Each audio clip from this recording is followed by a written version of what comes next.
पितृदोषाची 8 लक्षणे, कारणे व उपाय. नंबर 1, मूलबाळ होत नाही किंवा झालेच तर जन्माला आलेली मुलं मंद, अपंग होतात. बऱ्याचदा मुलं जन्माला येताच मरते. नंबर 2, नोकरी, व्यवसाय, उद्योगधंद्यात नुकसान होते.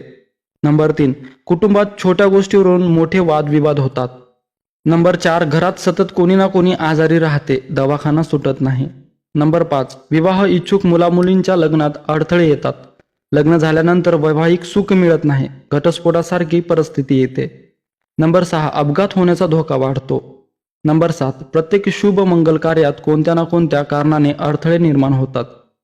नंबर 8, घरातील कर्ता व्यक्ती सतत मानसिक तणावाखाली राहते. पितृदोष का लागतो? पितृदोषाची कारणे.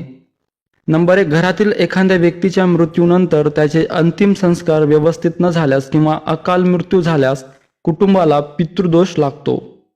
नंबर 2, पितृदोष पिढ्यानपिढ्या चालू राहतो. पितृदोष घालवण्यासाठी कोणते उपाय करावे? नंबर 1, पितराचे फोटो घरात दक्षिण भिंतीवर लावावे, त्यांना रोज फुलांचा हार घालून स्मरण करावे.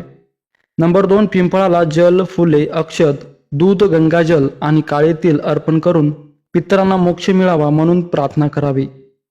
नंबर 3, दर अमावस्याला आणि पितृपक्षातील 14 दिवस संध्याकाळी घराच्या दक्षिणेला पितराचे स्मरण करीत तेलाचा दिवा लावावा. नंबर 4, गरीब मुलांचे विवाह लावणे किंवा लग्नात मदत करणे हा पितृदोष दूर करण्याचा प्रभावी उपाय आहे. नंबर 5, पूर्वजांच्या मृत्यूच्या तिथीला ब्राह्मणांना जेवू घालावे, तसेच सत्पात्री दान करावे. मित्रांनो, व्हिडिओ आवडला असेल तर लाईक शेअर नक्की करा. धन्यवाद.